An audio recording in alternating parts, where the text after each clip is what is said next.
I noticed something the other night. I woke up at about 1:46 in the morning from a dream that didn't really feel like a dream.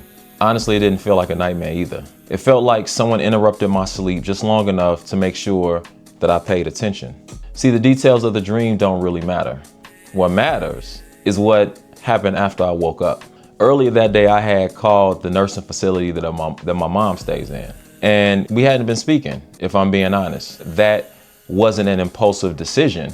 It's just a boundary.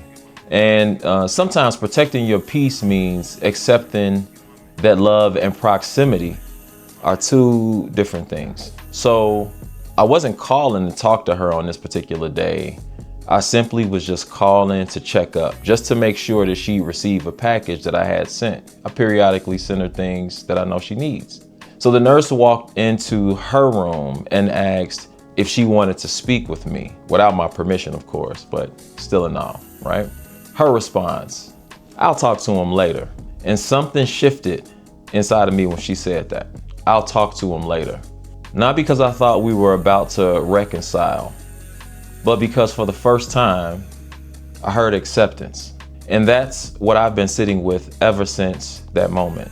See, we talk about acceptance as if it's something that's peaceful, as if one day you just simply exhale and everything gets lighter. But I don't think that that's what acceptance really feels like. I think acceptance gets romanticized by people who've forgotten what it costs, because acceptance isn't relief, it's weight. It's the moment you stop arguing with reality. And strangely enough, that feels heavier before it feels lighter. Maybe that's why so many of us resist it. We don't fight reality because reality is confusing. We fight it because hope is what actually has momentum. Hope keeps you making one more phone call, one more attempt, one more conversation, one more version of the story, where everything finally becomes what you've always wanted it to be. But every now and then, life quietly hands you a receipt, not to shame you, just to let you know the bill has already been paid. And it's what it is. Not because you failed, not because someone else won, just because. This is just the shape of your life. Midlife has been teaching me this lesson over and over and over again. Friends start to die. Parents begin disappearing, sometimes physically, sometimes emotionally, sometimes long before they're even gone.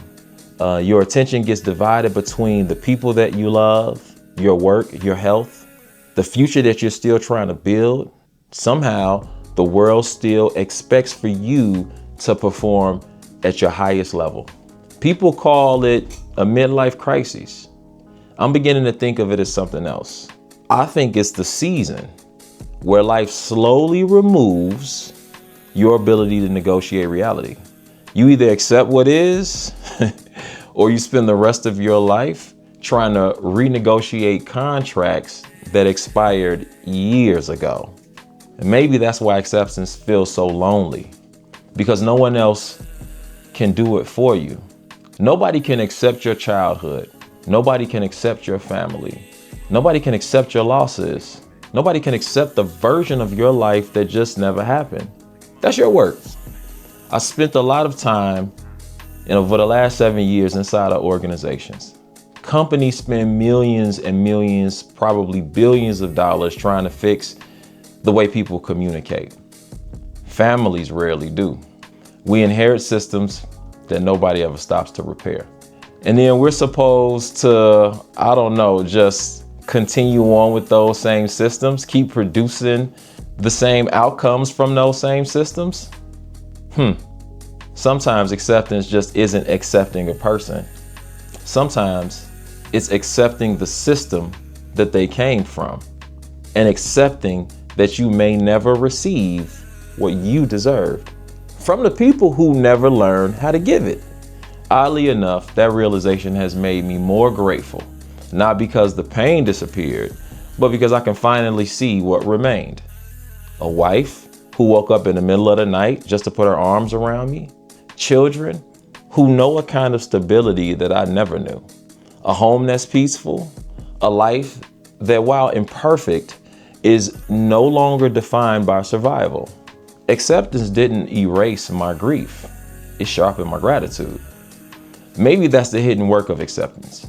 It doesn't change your past.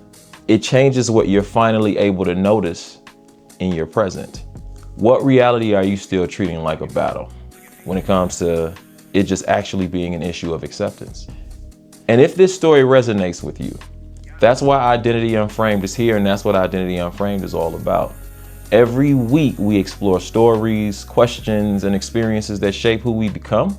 Sometimes we'll inspire, sometimes we'll teach, sometimes we'll simply just offer a different frame.